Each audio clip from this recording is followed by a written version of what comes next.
Good morning. Well, afternoon, but you know, morning. I'm going to read another story for you today. Tomorrow I will probably play something on the piano because I haven't played piano for a while and I need to get back into it. That's one of the things I'm working on. So today I'll have a bit of a practice and then tomorrow I'll play a song. I don't know if I'll sing or not. We'll see. I hope you are keeping well. I have a story today about someone called Sarah, because that's my name in it. Yeah, that's basically why I chose it. I'm a narcissist. Actually, it's not just the only reason I chose it. This is called Sarah and the Steep Slope, so really good alliteration in the title already. We've got a repeated S sound. And it's by Danny Parker and Matt Otley. And Matt Otley is one of my favourite illustrators. So, let's have a look what he's done with this story. Enzo's over there as well, so he may decide to come in the video. He's sitting on the deck in the sun at the moment, so if he likes the story, he may come and join us. Sarah and the Steep Slope. Sarah opened her front door and there it was.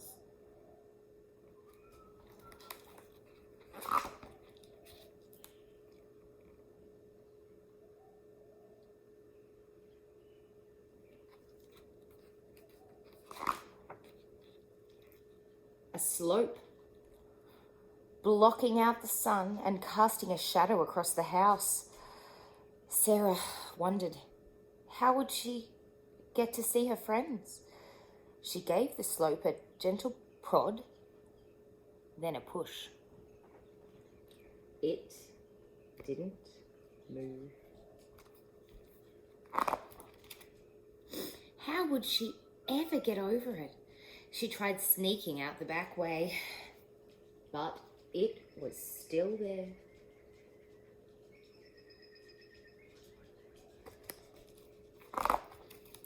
She tried surprising it. The slope didn't budge. Finally, she put on her climbing shoes. So what do we think is going on with the slope? Do we think it's a real hill? Do you think it's literally there? Or do you think they're using it as a metaphor to represent something? Might be an interesting one. Maybe I chose it to read at this time for a specific reason. Almost like I did on purpose. But she only made it halfway up the slope before she needed to stop. Then she slid all the way back down. It's nice to see her dogs with her the whole time. The next day, Sarah kept an eye on it through a gap in her curtains. The day after, she watched it through the keyhole.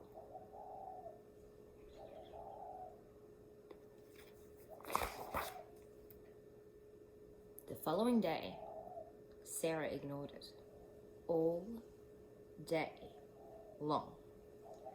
Eventually, Sarah called for a slope doctor.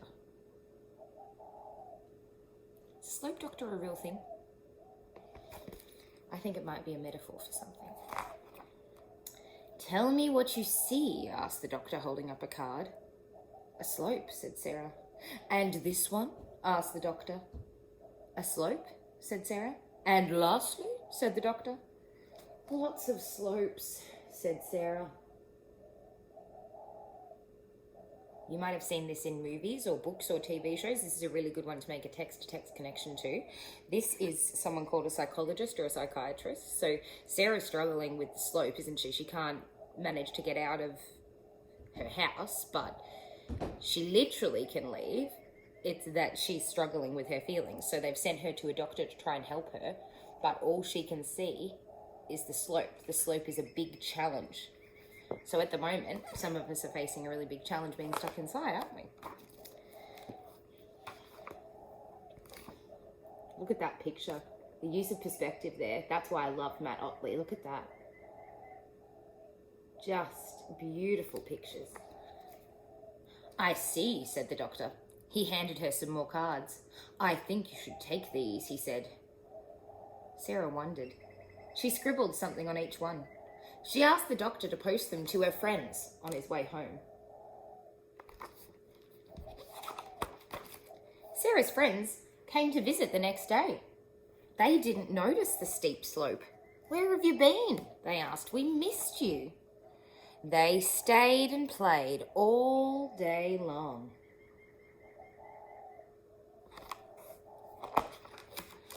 They crossed rapids, braved bridges, scaled mountains. When they were tired, they stopped for breath. When someone fell down, the others helped them up.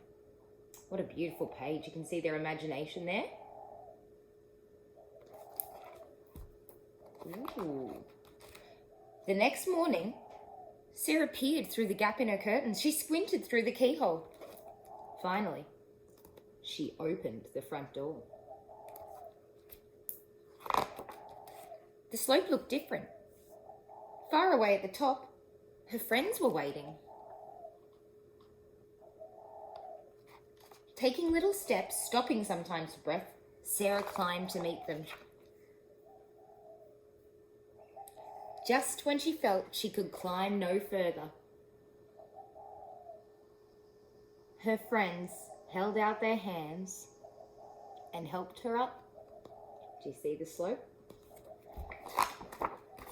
Now, Sarah holds hands whenever she can and manages even the steepest slope. Again, I don't think it's literally about holding hands. I think it's like a metaphor. You know when you lend a helping hand to someone who's having a really hard time? At the moment, you might have seen maybe people in your neighborhood putting out signs saying we have spare toilet paper, or if you have spare eggs. We've got little chickens at the moment, so soon we're going to have way more eggs than we can eat. So we're hoping to be able to share them with people. So lending a hand to someone who's struggling is actually a way of explaining, like, reaching out to help people. It doesn't have to actually be holding hands, especially at the moment. Don't actually hold hands with people because that's how you get germs. And that's the end of the story. So luckily, my interruption didn't matter. All right, I really love that one.